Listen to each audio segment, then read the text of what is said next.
Welcome back to Worldwide Exchange. Toll Brothers is lower today as the home builder is being cautious about 2026, despite reporting higher quarterly revenue.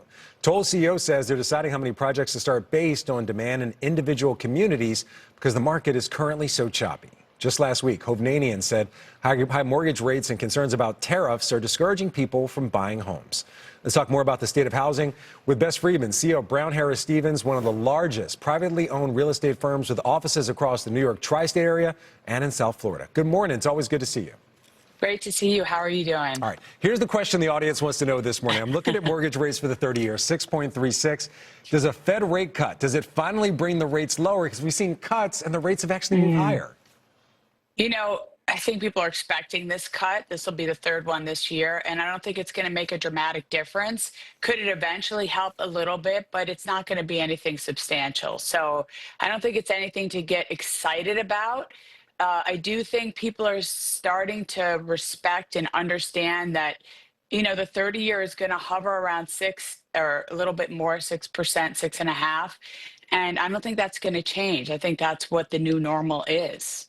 All right, if that's the new normal, what happens going forward? We've seen some reports come out. I actually highlighted that middle and higher middle income consumers are expected to see their real income increase by 2.5%.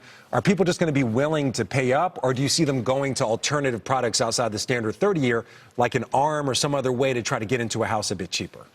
I think it depends. I think a lot of people are going to go to an ARM to make it, you know, a little bit more affordable, and they're going to have to weigh what makes sense for them. But, you know, we still have the issue still in housing that is the challenge of prices and inventory. In many places, you know, there is that constraint on supply. So people have been priced out. So they're waiting it out. But if they can get a product like an ARM and it makes more sense, they will do that. The good news, though, Frank, is that 2025 has proved to be a very decent year in housing overall. Despite all those challenges, we have improved. Prices have come down a little bit. Rates have, you know, people have sort of accepted that new normal, and buyers and sellers are starting to get more into the market, which is a good thing. All right. So, Bess, why has this persisted so long? Are tariffs one of the reasons why we're seeing just the situation of a stagnant housing market? Not only does it hit sentiment, but it also increased borrowing costs. Or is there something else going on? Because since the pandemic, we've just seen the situation of kind of just this logjam.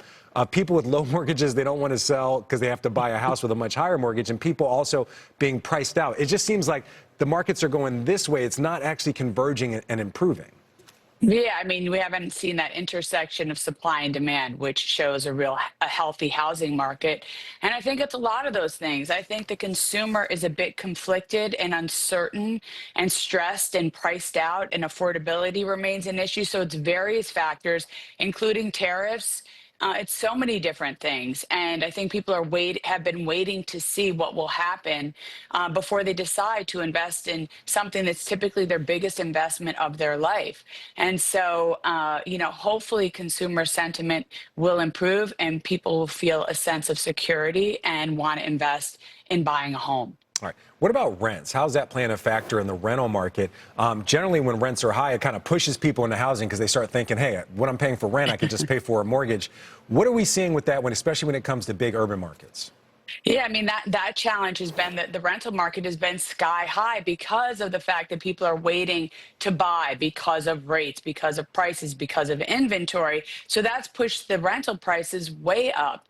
And so that's been another challenge. People are completely priced out of the rental market. And so, you know, you're seeing like people are getting into the workforce. For example, in New York City, younger people, Gen Zers are, you know, sharing apartments, like 2 and 3 people in one bedrooms.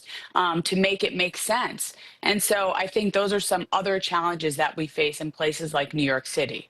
All right, Bess Freedman, it is always a pleasure to see you. Thank you very much. Great to see you. Take care, Frank. All right, coming up here on Worldwide Exchange.